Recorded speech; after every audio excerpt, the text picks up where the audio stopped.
తను నమ్మి విశ్వసించిన వారి కోసం పరలోక రాజ్యాన్ని ఏర్పాటు చేస్తూ ఉన్నాడనే లేఖనము అనే మాట మనకు తెలియపరుస్తూ ఉన్నది.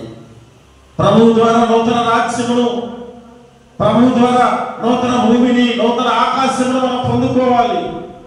ఆయన రాజ్యములో మనం అందరం కూడా పాలిభాగస్థులుగా ఉండాలి. ఆ నూతన భూమిలో, నూతన ఆకాశంలో మనం జీవించే వారుగా ఉండాలి.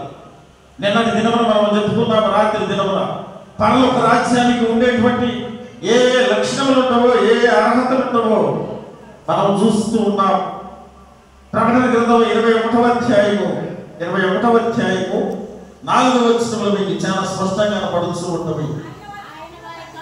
ఆయన వారి కన్నుల ప్రతి బాష్పబిందువును తుడిచివేయును, మరణము ఇక ఉండదు, దుఃఖమైనను, ఏడుపైనను, వేదనైనను ఇక ఉండదు, మొదటి సంగతులు గతించిపోయినని సింహాసనములో నుండి వచ్చిన గొప్ప స్వరము చెప్పగా నేను వింటినయ్యా. పరలోక రాజ్యం అంటే, దేవుని రాజ్యం అంటే ఎలా ఉంటుందంటే అక్కడ ఏడుపు ఉండదు, నీకు బాధ ఉండదు, కష్టములు ఉండవు. ఒకవేళ నీకు బాధ కష్టమై భూలోకంలో సంభవిస్తే నీవు దేవుణ్ణి వెంబడిస్తూ ఉంటే ఆయన నీ ప్రతి బాష్ప బిందువును తుడిచివేసే దేవుడు. మన కుటుంబాల్లో కూడా అనేక సార్లు బాధలు అనుభవిస్తూ ఉంటాం, కష్టములు అనుభవిస్తూ ఉంటాం, తట్టుకోలేని అనారోగ్యములు మనం అనుభవిస్తూ ఉంటాం. అలాంటి పరిస్థితుల్లో మనం వెళ్ళి ఎవరినైనా అమ్మా ఎలా ఉందమ్మా అంటే వారు ఉన్న పరిస్థితిని చెప్పేదానికంటే ముందు కన్నీటిని విడిస్తూ వారి బాధని ఎల్లగొడుతూ ఉంటారు. మానవుడు చాలా బాధపడుతూ దుఃఖపడుతూ కన్నీటితో తన వేదనలు బయటకు ఎల్లగొట్టుకుంటూ ఉంటాడు. మానవుడికి తెలిసినటువంటి ఏకైక మార్గం అదే. అందుకనే అన్నా కూడా తన ఆత్మను కుమ్మరించి కన్నీటి ప్రార్థన చేసింది దేవాలయంలో. అయితే దేవుడు అంటున్నాడు కదా, పరలోక రాజ్యంలో కన్నీటి ప్రార్థనలు లేదా కన్నీటి దుఃఖములు, నీకున్న ప్రతి కన్నీటిని నేను తుడిచివేస్తాను, నీ ప్రతి బాష్పబిందువును తుడిచివేస్తాను, నీవు పడే ప్రతి బాధను నేను తీసివేస్తాను అని సెలవిస్తూ ఉన్నటువంటి మాట. అక్కడ ఎలాంటి రోదన ధ్వని ఉండదు, విలాపమైన ధ్వని ఉండదు, దుఃఖము ఉండదు, ఏడుపు ఉండదు. ఆ రాజ్యంలో నిత్యము సంతోషమే ఉంటుంది. మరణములు కానీ, మరణములకు సంభవించినటువంటి పరిస్థితులే కానీ అక్కడ కనబడవు. నిత్యము నీవు ఆయురారోగ్యములతో సంతోషముతో జీవించేవాడుగా నీవు అక్కడ కనబడుతూ ఉంటావు. దేవుడు ఎంత చక్కటి మాటలు మనకు తెలియపరుస్తూ ఉన్నాడు. దేవుడు ఇచ్చేటువంటి ఆ రాజ్యము నీవు నేను పాలుపొందులు పొందడానికి దేవుడు మనకు ఒక చక్కటి అవకాశాన్ని మనకు అనుగ్రహిస్తూ ఉన్నాడు. అదే యెషయా గ్రంథం 45వ అధ్యాయము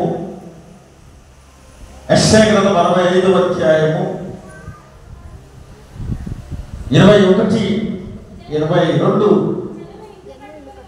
జనులు ఇల్లు కట్టుకుని వాటిలో కాపురముందురు, ద్రాక్ష తొడులు నాటించుకుని వాటి ఫలములు అనుభవింతురు.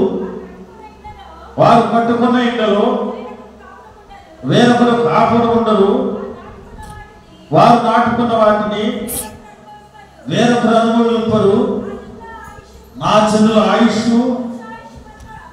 వృక్ష ఆయుష్మంతా నేను ఏర్పరచుకున్న వారు పూర్తిగా అనుభవించరు. ఎవరి కష్టార్జితము వారు అనుభవిస్తారు, ఎవరి కష్టార్జితము వారే అనుభవిస్తారు. ఇక్కడ మనం చూస్తూ ఉంటాం ఈ లోకంలో తల్లిదండ్రులు సంపాదించినటువంటి ఆస్తిని తల్లిదండ్రులు అనుభవించకుండా బిడ్డలకు ఇస్తూ ఉన్నారు. ఇక్కడ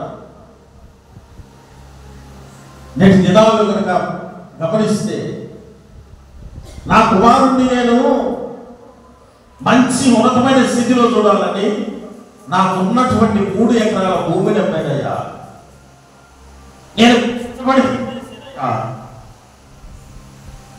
నా కుమారుణ్ణి అమెరికా పంపించేదయ్యా, గొప్ప ఉద్యోగం వచ్చింది.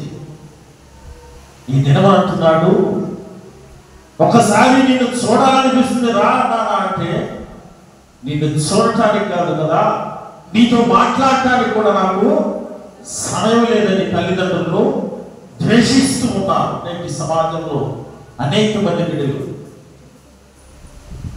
ఎక్కడో దూర ప్రాంతంలో దూరదేశంలో ఉంటున్నారు, తల్లిదండ్రులను తీసుకెళ్లి అనాథాశ్రమంలో వేస్తూ ఉంటారు.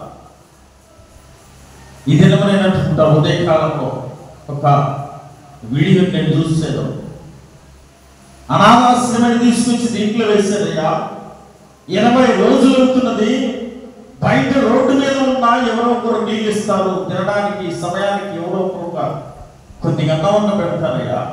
అనాథాశ్రమై నా కుమారుడు తీసుకొచ్చి దీంట్లో వేసి వెళ్ళాడు. 20 రోజుల నుంచి నా ఒంటి మీద బట్టలు మార్చలేదు.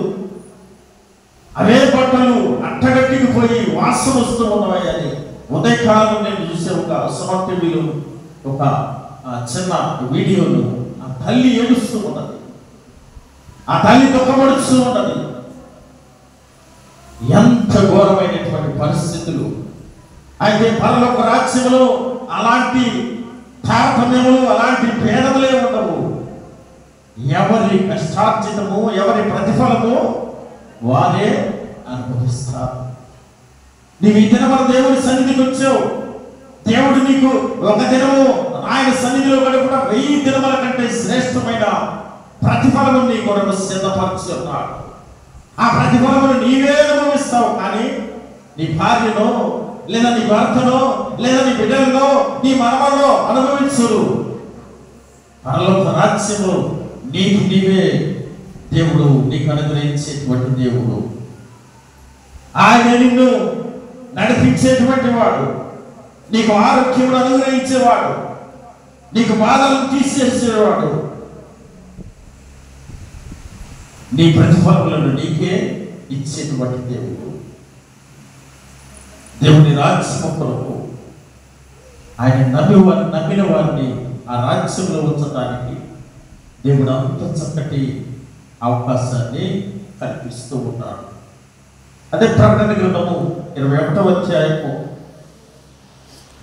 అదే ప్రకటన గ్రంథము 21వ అధ్యాయము 23వ వచనము చదువునమ్మా. ఆ పట్టణములో ప్రకాశించుటకై సూర్యుడైనను చంద్రుడైనను దానికి అక్కర్లేదు, దేవుని మహిమయే దానిలో ప్రకాశించుచున్నది, గొర్రె పిల్లయే దానికి దీపము. రాత్రి ఇవన్నీ చూసినట్టున్నామా, ఇవన్నీ చదివినట్టే ఉంటా. పరలోక రాజ్యము ఎంత సుందరమైన రాజ్యము. ఆ పట్టణంలో వెలుగు కోసం సూర్యుడు అక్కర్లేదంట, రాత్రి సమయంలో వెన్నెల కోసము చంద్రుడు అక్కర్లేదంట. కేవలము ఆ పరలోక రాజ్యంలో దేవుని మహిమయే అక్కడ ప్రకాశిస్తూ ఉన్నదంట. ఆ గొర్రె పిల్ల యొక్క ఆ గొర్రె పిల్లయే దీపముగా వెలుగుతూ ఉన్నదంట. అక్కడ దేవుడితోనే మనకు సంబంధము. కానీ ఈ లోకరీత్యమైనటువంటి చంద్రుడు, సూర్యుడు, నక్షత్రములు వీటితో అవసరత ఉండదు.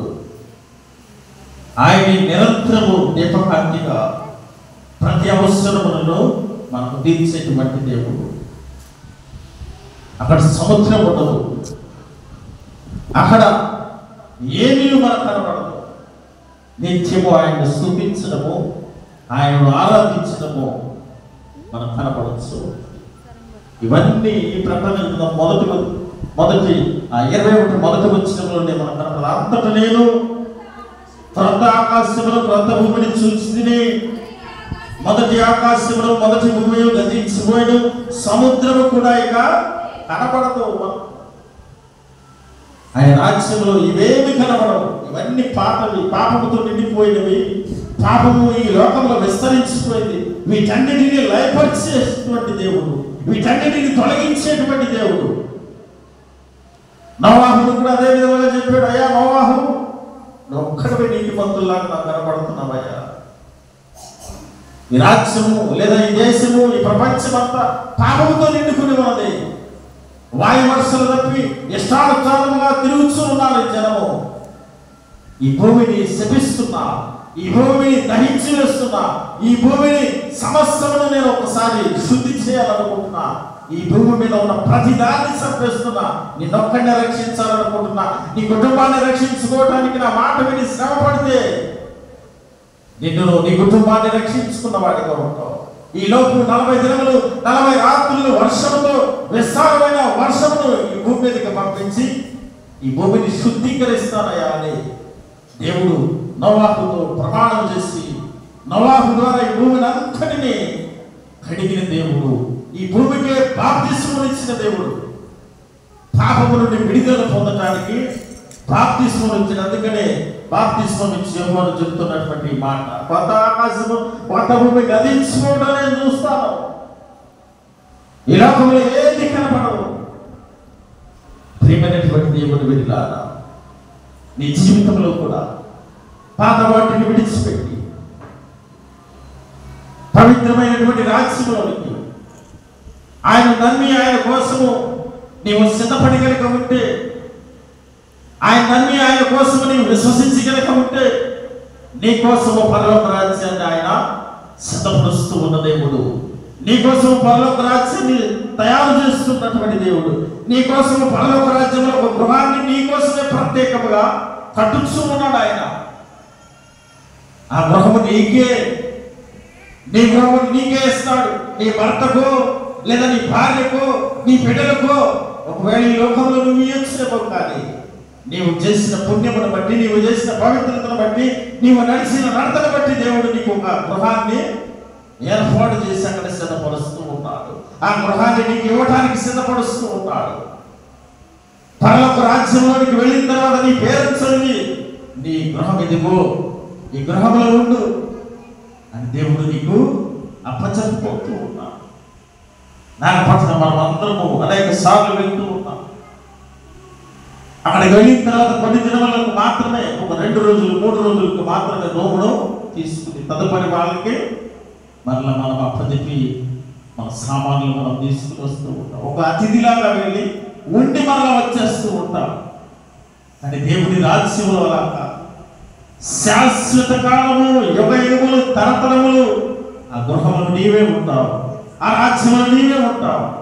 దేవుడు నీకు ఇచ్చిన స్వాస్థ్యము, దేవుడు నీకు ఇచ్చిన ఆరోగ్యము, దేవుడు నీకు ఇచ్చిన గొప్ప ఆధిక్యతను పొందుకొని నీవు ఆయనతో కలిసి నీ జీవితమునుగా చిరకాలము కొనసాగించేటువంటి వాడిగా ఆ రాజ్యంలో నీ నోచబోతున్నాడు.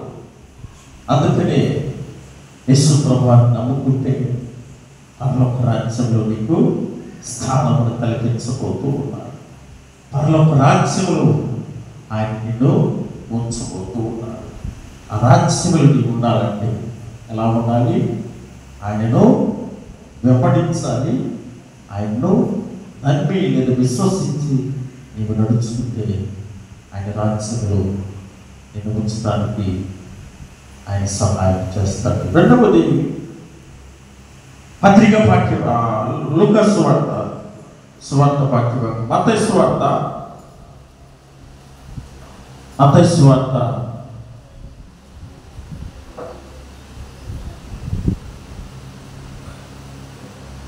5వ అధ్యాయము, మత్తయి సువార్త 5వ అధ్యాయము 13, 14 చదువుతాము.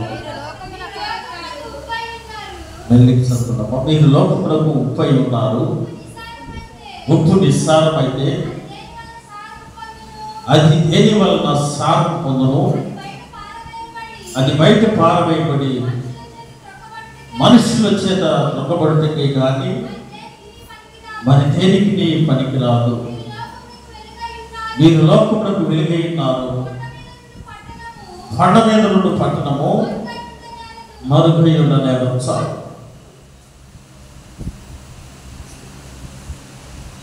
పరలోక రాజ్యంలో మనం ప్రవేశించాలి అంటే పాత నిబంధన పాఠ్యభాగంలో ఆయనను వెంబడించాలి, ఆయనను నమ్ముకోవాలి. పరలోక రాజ్యంలో మనం ప్రవేశించాలి అంటే ఈ స్వార్థ పాఠ్య భాగంలో లోకముల ముందు నీవే విధంగా ఉండాలి, ఉప్పులాగా ఉండాలి. రెండవది వెలుగుగా ఉండాలి. ఉప్పును గురించినటువంటి వివరణ చెప్పాలి అంటే ఒక గంట సేపు పైన చెప్పవచ్చు. ఉప్పును దేనికి వాడతాం అమ్మా? ఇడ్లీలో వాడతాం, అన్నింటిలో వాడతాం. మంచిది. ఉప్పు ఖరీదు చాలా తక్కువే, విలువ తక్కువే దాని విలువ.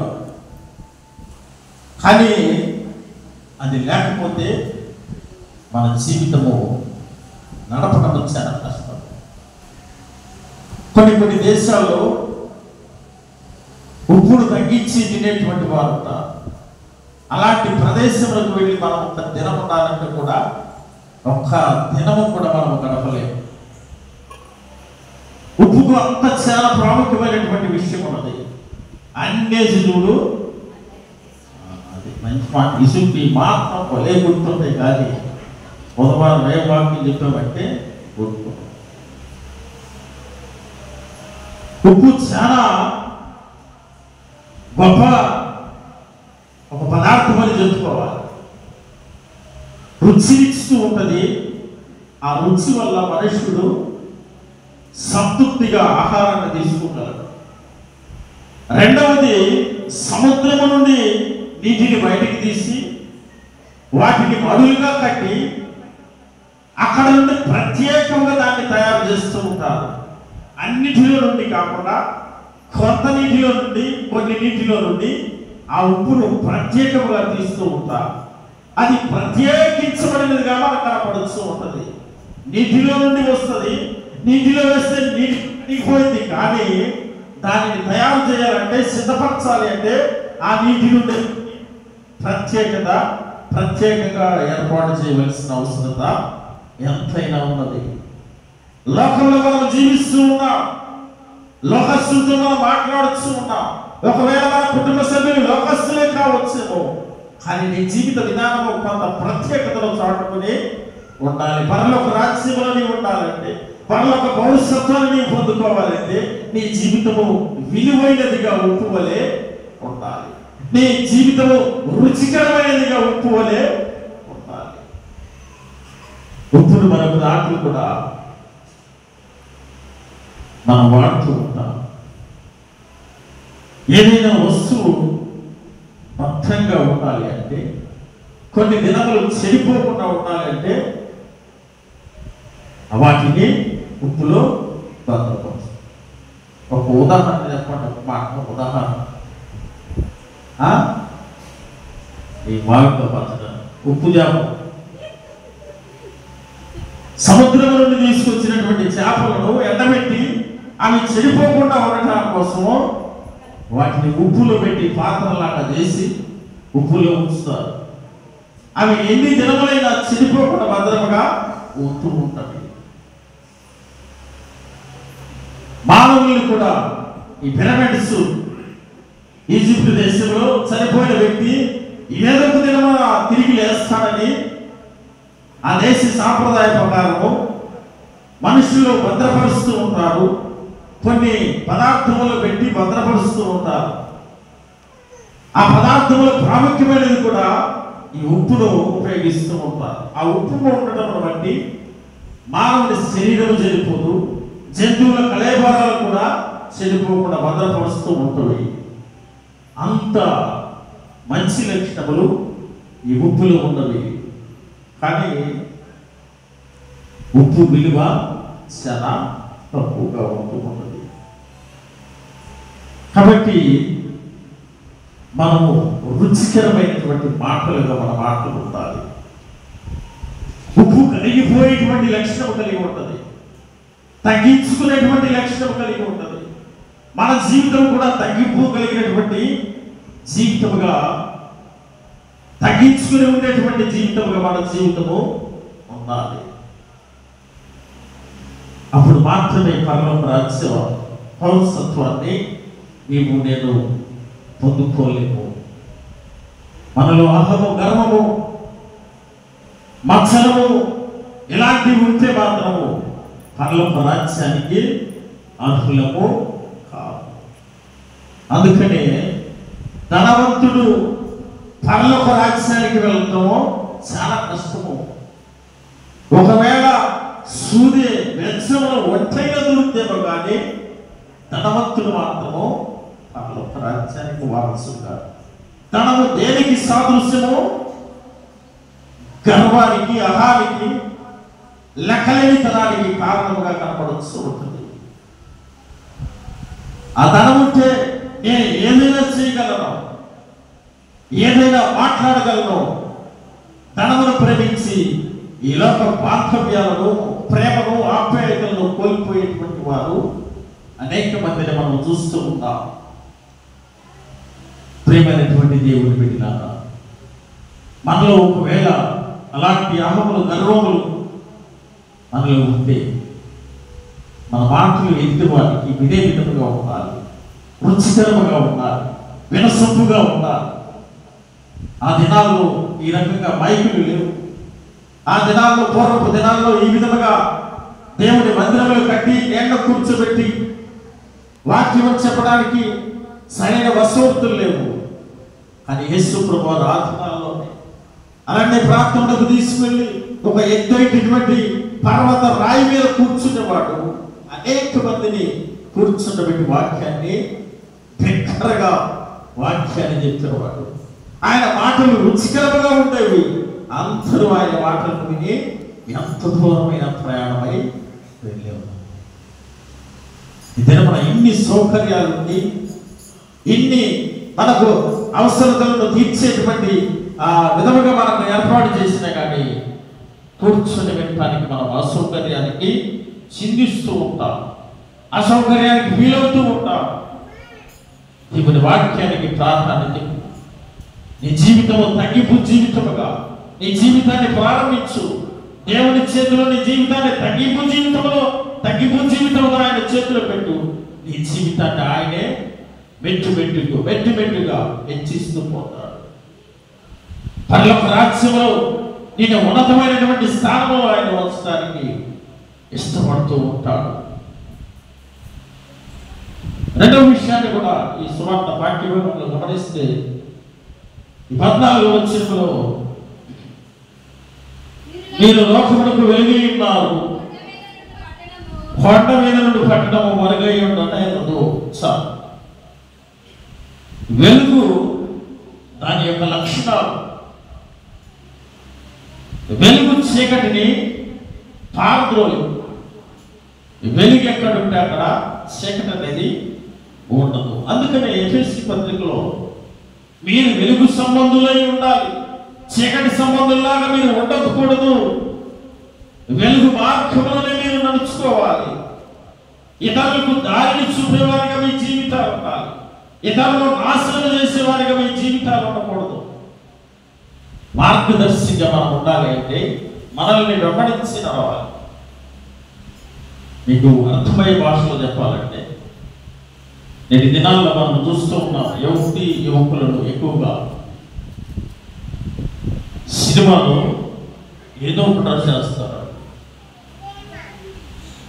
ఆ డ్రెస్ వేసిన తర్వాత దాన్ని చూసి మన వాళ్ళు యవన పిల్లలు, ఆడపిల్లలైనా మగ పిల్లలైనా ఆ డ్రెస్సులను చూసి అదే విధమైనటువంటి బట్టలు మేము కూడా ధరించాలని వారిని ఫాలో అవుతూ వారు ఏదో వారి ధనం కోసమో వారికి వచ్చేటువంటి సంపద కోసమో ఆ 10-15 నిమిషాలు నటిస్తూ ఉంటారు సినిమాల్లో. తదుపరి ఆ డ్రెస్సులు తీసేసి మామూలు యథాస్థితి డ్రెస్సులే వాళ్ళు వాడతారు. వారు పైపెచ్చు వయసు అయిపోయిన వారు, వయసు తక్కువగా కనబడటానికి ఈ విధమైనటువంటి డ్రెస్సులు వేస్తూ ఉంటారు. చిన్న చిన్న డ్రెస్సులు, పొట్టి డ్రెస్సులు వేసి ముఖమంతా మేకప్ వేస్తూ ఉంటారు. కానీ నేటి యువక ఆ విధమైనటువంటి వారిని వెంబడించాలని తల్లిదండ్రులు మంచి బట్టలు తెచ్చుకోమన్నట్టు తనము వేస్తే చినిగిపోయిన బట్టలని ఈ మధ్య ఆడపిల్లలు ఎక్కడ చినిగిపోయినవని అవి వేసుకుంటున్నారు. మగపిల్లలు చూస్తే వెనకాలంతా ఇక కిందకు లాగుతున్నారు. అదే ఫ్యాషన్లో ఇతరులను పోలి మనము నడుచుకోవాలి. అంటే చెడును చూసి నడుచుకోమని దేవుడు చెప్పడం లేదు. ఇతరులు మన నడవడిక, మన మాట తీరు, మన ప్రవర్తన చూసి మనల్ని మాదిరిగా తీసుకున్నాడమని దేవుడు హెచ్చరిస్తూ ఉంటే మనము లోక సంబంధంగా సాతాను సంబంధమైనటువంటి వారిని పోలి వారిని చూసి మనకిచ్చిన చక్కటి జీవితాన్ని, చక్కటి అందమైనటువంటి వాతావరణాన్ని మనం చెడగొట్టుకొని సమాజంలోనే నవ్వులు పాలవచ్చు ఉన్నాం. ప్రేమైనటువంటి దేవుని బిడ్డల వెలుగు సమర్థలుగా మన జీవితంలో ఉన్నాడు. అందుకనే బాప్తిస్మం ఇచ్చే అనేకులు యేసు ప్రభువు దగ్గరికి నడిపించేవాడిగా ఉన్నాడు. అనేక మందిని యేసు ప్రభువు దగ్గరికి నడిపించారు. యేసు ప్రభువు లాంటి గొప్ప వ్యక్తికి, నిజదేవునికి, ఈ లోక రక్షకుడికి బాప్తిస్మం ఇచ్చేటువంటి భాగ్యము బాప్తిస్మం ఇచ్చే వరకు దక్కినది. ప్రియమైనటువంటి దేవుని బిడ్డలారా,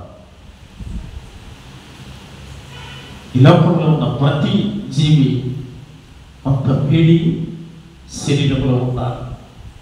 పుట్టేటప్పుడు పిల్లలకి చిన్న చిన్న కోడిగుడ్లలో వచ్చే పిల్లలకు కూడా వేడి అవసరం.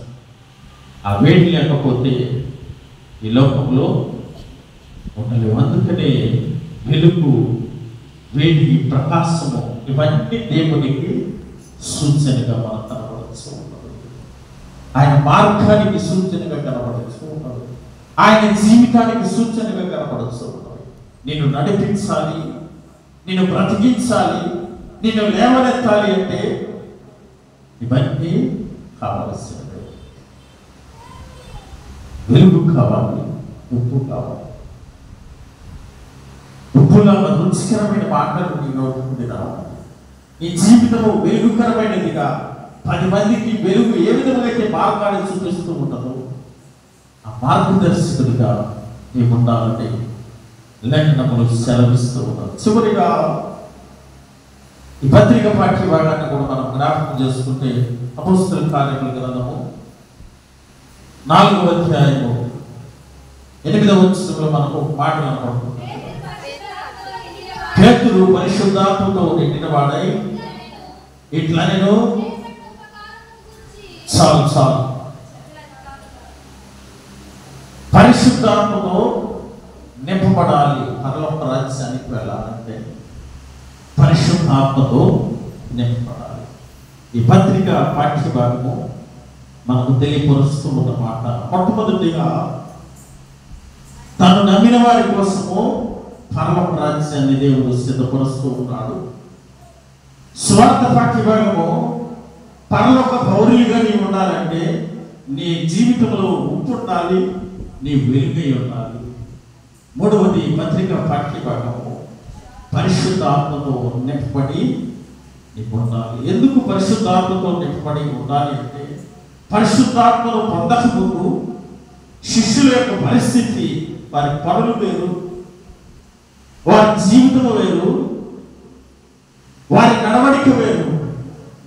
పరిశుద్ధాత్మను ఎప్పుడైతే పొందుకున్నారో వారి పరిస్థితి వేరైనది. అందుకనే భయపడి దాక్కున్నటువంటి వారు ఒకానొక సమయంలో పరిశుద్ధాత్మను పొందుకున్న తర్వాత యేసుని గురించిన సువార్తను ధైర్యంగా ప్రకటిస్తూ ఉన్నారు. అక్కడ అడుగుతూ ఉంటారు, మీరు ఏ నామమును బట్టి ఇంత ధైర్యంగా సువార్తను ప్రకటిస్తూ ఉన్నారని ఈ పేతురు యోహానులు గద్దిస్తూ అడుగుతూ ఉంటారు. పరిశుద్ధాత్మ శక్తిని పొందుకున్న వారిపై యేసుక్రీస్తు నామమున సువార్తను ప్రకటిస్తూ ఉన్నాం, ఆయన నామమును బట్టి స్వస్థతలు చేస్తూ ఉన్నాము. మీరు ఏమి చేసినా, ఎలాంటి శిక్షలు వేసినా మాకు పర్వాలేదని ధైర్యము వారిలో ఉన్నది. నేటి దినాల్లో కూడా చూస్తూ ఉన్నాం. అనేక దేశాల్లో క్రైస్తవ్యాన్ని అంతమొందించాలని నేటి దినాల్లో కనబడుతున్నది. దేవుడి వాక్యము ఎదుటి వారి గుండెల్లో గుచ్చుకునే మాటలుగా కనబడుతూ ఉంటుంది. ఎందుకంటే నీ జీవితం సరిలేనప్పుడు వాక్యము నీ గుండెల్లో, హృదయంలో గుచ్చుకుంటూ ఉంటుంది. దేవుడే స్వయంగా ప్రతి మాటను తెలియపరిచాడు. దేవుని మాటలు ఎవరైతే పరిశుద్ధతలో ఉంటారో, ఎవరైతే అవివేకంతో ఉంటారో, ఎవరైతే దేవునికి విరోధులుగా ఉంటారో వారి హృదయాలు గుచ్చుకుంటూ ఉంటుంది. అందుకని దేవుని వాక్యాన్ని వక్రీకరించి, దేవుని మాటలను వక్రీకరించి అనేక విధములైనటువంటి పరిస్థితులు నేటి క్రైస్తవుల మీద రుద్దుతూ ఉన్నారు. అనేక ఆటంకములను పెడుతూ ఉన్నారు. అయినప్పటికీ ఈ పేతురు అంటున్నాడు కదా, పరిశుద్ధ ఆత్మను పొందుకున్నాను, నేను పరలోక రాజ్య పౌరసత్వాన్ని నేను పొందుకున్నాను ఈ పరిశుద్ధ ఆత్మను పొందుకోవడం వల్ల. ఆ పరిశుద్ధ ఆత్మను నీవు నేను పొందుకోగలిగే వాటిగా మన జీవితం కూడా ఉండాలని దేవుడు హెచ్చరిస్తూ ఉన్నారు. ఇంకొక చిన్న మాటను తెలియపరిచి ఈ సందేశాన్ని ముగిస్తాను. పరిశుద్ధాత్మ పొందుకోవటము ఈ గత 4 వారాల నుండి మనకు ఈ లేఖనంలో కనబడుతూ ఉంటుంది. ఈ డి సిరీస్లో 6 ఆదివారాలు మనకు పరిశుద్ధాత్మ కనబడుతుంది. అయితే మీకు ఒక చిన్న మాట తెలియపరచాలని నేను ఆశపడుతూ ఉన్నాను. ఒక పేదవాడు ఒక మంత్రగాడి దగ్గరికి వెళితే, మంత్రాలు చేసేవాడి దగ్గరికి వెళితే, వాడు మొట్టమొదటి చెప్పే మాట పేదవాడిని చూసి, నీవు ఫలానది తొక్కి వచ్చి లేదా ఫలానా చోట నీకు దెయ్యం పట్టింది అని ధనము లేని బలహీనుని అంటూ ఉంటాడు. అదే ఒక ధనికుడు వెళ్ళాడు అనుకో, వాడి గురించి వాడి గురించి మాట ఒకటే ఉంటూ ఉంటుంది, నీ వ్యాపారము వృద్ధి చెందాలి అంటే, నీకు ఇంకా ఆస్తి కలిసి రావాలి అంటే అనే మాటలు చెబుతూ ఉంటారు. వాస్తవానికి మాటలు నేను ఎందుకు తెలియపరిచాను అంటే, పరిశుద్ధాత్మను పొందుకోవాలంటే నీవు ఎంత శుద్ధీకరణగా ఉండాలి. స్వయంగా యేసు ప్రభువుని వెంబడించిన వారి ఎదుట, ఆయన అనుసరించి నడుచుకున్న శిష్యుల్లో అందరికి కూడా పొందుకోలేకపోయారు. నేటి దినాల్లో మనం చూస్తూ ఉన్నాం. ఈ మధ్య కాలంలో ప్రతి ఒక్కరూ పరిశుద్ధాత్మని పొందుకున్నారు, పరిశుద్ధాత్మ నాలో ఉన్నది అని ప్రతి ఒక్కరూ ఇష్టానుసారమైన మాటలు మాట్లాడుతూ ఉన్నారు. పరిశుద్ధాత్మ దేనికి అవసరమైనదో, ఎలాంటి పరిస్థితుల్లో అవసరమైనదో కూడా మనం ఈ అపోస్తల కార్యముల్లో చాలా స్పష్టంగా చదివి ఉన్నాం, విని ఉన్నాం. నేటి దినాల్లో క్రైస్తవ్యాన్ని మోసము చేసే విధంగా ఎంతో మంది దేవుని నామమును అవమానపరుస్తూ ఉన్నారు. స్వార్థలో ఉన్న సత్యాన్ని యేసు ప్రభువే స్వార్థను ప్రకటిస్తూ ఆయన వెంబడించే వారికి విడుదలనిస్తూ ఉంటే, అనేకమైనటువంటి తప్పుడు విషయాల వైపు, బైబిల్లో ఉన్న విషయాలను తీసి పక్కన పెట్టి ఇష్టానుసారమైనటువంటి విషయాల వైపు క్రైస్తవ విశ్వాసులను మళ్లిస్తూ తప్పుదారి పట్టిస్తూ ఉన్నారు. ప్రియమైనటువంటి దేవుని బిడ్డలారా, అందుకనే దేవుడు ఒకటే మాట, యోహాను సువార్త 4:24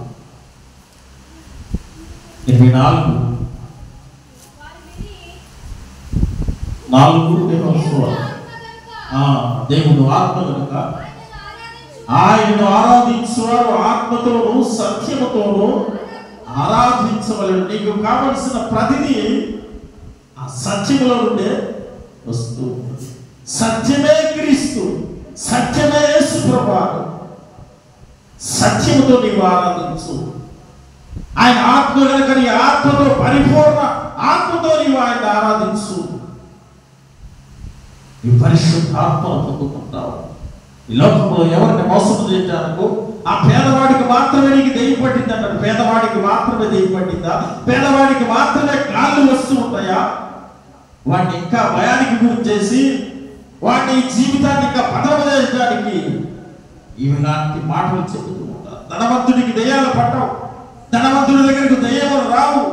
వారు చెప్పే మాటలు అంతా భయంకరంగా ఉండవు. ప్రియమైనటువంటి దేవుని బిడ్డలారా, బైబిల్ నమ్ము, దేవుని మాటలు నమ్ము, దేవుని వాక్యాన్ని విశ్వసించు. నీ దగ్గరికి ఎలాంటివి రావు, నీ దగ్గరికి ఎలాంటివి రావు. ధనవంతుడు భయాలు, ఆ దెయ్యాలు వాడి దగ్గరికి రావని పెద్ద పెద్ద వాళ్ళు అంటూ ఉంటారు. ఎందుకంటే తను ఇంకా ఆశీర్వాదాల గురించి చెప్పి అతన్ని లోపరుచుకోవచ్చు. ఈ ధనము లేని వాడిని మాత్రం దెయ్యం పట్టి పీడిస్తున్నది, నీకు అపవిత్రాత్మ పట్టి పీడిస్తున్నదని మాయమాటలు చెప్పి హేళన చేస్తూ వారి జీవితాన్ని ముందుకు కొనసాగిస్తూ ఉంటారు. ప్రియమైనటువంటి దేవుని బిడ్డలారా, దేవుని నామానికి అపకీర్తి ఇచ్చేవారిగా ఉండకుండా వెలుగు సంబంధులుగా నీ నోటి నుండి వచ్చే ప్రతి మాట రుచికరమైనదిగా ఉండాలి.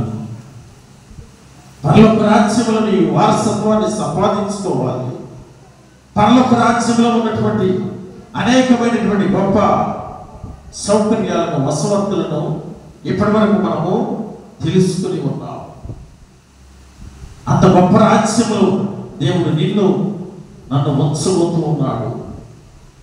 ఆ పరలోక రాజ్యానికి వారసులమై మనము ఉండాలి అంటే పరిశుద్ధాత్మను పొందుకుని, పరిశుద్ధాత్మ ఏ విధమైతే ధైర్యములు ఇస్తూ ఉంటుందో, నీ పరిశుద్ధాత్మ చేత నన్ను కుమ్మరించుదేవా, నీ పరిశుద్ధాత్మ నా మీద కుమ్మరించుదేవా అని ప్రార్థిస్తే ఆ పరిశుద్ధాత్మ నీకు శక్తినిస్తూ దేవుడు నీ వెనకుండి నడిపిస్తూ ఉంటాడు. యేసు ప్రభువారు మరణించి తిరిగి 3వ దినం లేచిన తర్వాత పరిశుద్ధాత్మను మన కొరకు తిరిగి పురుడు పోసుకొని నన్ను నడిపించడానికి ఈ లోకంలో విడిపించి ఆయన ఉంచి తోడుగా వెళ్ళాడు. నీ కొరకు ఆ పరిశుద్ధాత్మను నీకు నాకు తోడుగా ఉంచాడు. నన్ను నడిపిస్తున్న పరిశుద్ధాత్మే. ఆ పరిశుద్ధాత్మను నీకు నాకు దేవుడు తోడుగా ఉంచుతూ ఉన్నాడు. ఆయన రాజ్యంలో చేర్చుకోవటానికి, పరలోకంలో జీవింపజేసుకోవటానికి, ఆయనతో కలిసి ఉండటానికి, ఆయనతో కలిసి నివాసం ఉండటానికి, ఆయన సన్నిధిలో కూర్చొని స్తుతించి ఆరాధించి ఆయన మహిమపరచడానికి దేవుడు మనకు ఎంత చక్కటి సకల సౌకర్యాలు ఇస్తూ ఉన్నాడు. మన వాక్యములు కొత్త భూమిని, కొత్త ఆకాశము మనం పొందుకోవాలి అంటే పాత ఆకాశము, పాత భూమి కనబడదు. నీ జీవితంలో ఉన్న పాత అలవాట్లు, పాత ఆలోచనలు, పాత తలంపులను కనపడకుండా నీకు చేసుకుని ఈ దినమనే కొత్త ఆకాశంతో కొత్త భూమిని నేను చూస్తాను దేవకటులారా అది కూడా నీ రాజ్యంలో చూస్తానయ్యా, నీతో కలిసి ఉంటానయ్యా. ఆ దేవునికి వాడిగా నీ జీవితము ఉంటే తప్పకుండా పరలోక రాజ్యానికి వారసత్వాన్ని నువ్వు పొందుకోగలుగుతావు. ఆయన ఇచ్చే నూతన రాజ్యంలో నీవు జీవించడానికి దేవుడు నీకు సకల సౌకర్యాలను అనుగ్రహిస్తూ ఉంటాడు. ఈ 6 వారంలో ఈ సిరీస్లో మనకు పరలోకమును, పాపమును గురించే అధికంగా కనపడుతూ ఉంటుంది. ఇంకా 2 వారాలు మన ఎదురు ఉన్నాము. ఆ 2 వారాల్లో కూడా ఎక్కువగా ఈ పరలోకముల గురించి మనం కనపడుతూ ఉంటుంది.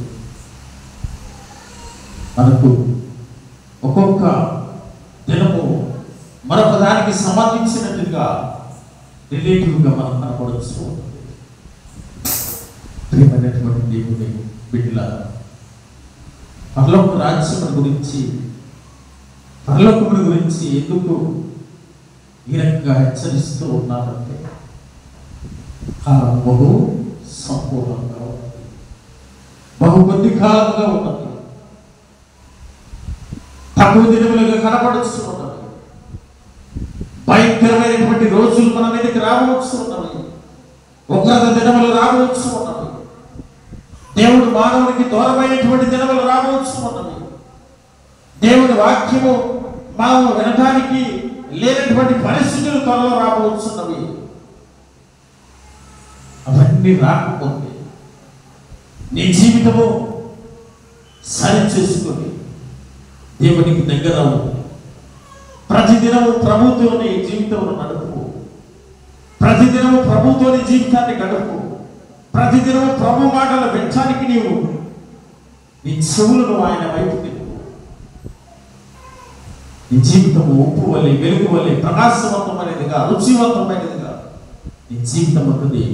క్రొత్త ఆకాశాన్ని, క్రొత్త భూమిని నీవు నేను చూసి ఆయన రాజ్యములో పొందటానికి దేవుడు మనకు సహాయం చేస్తాడు. తల వచ్చండి.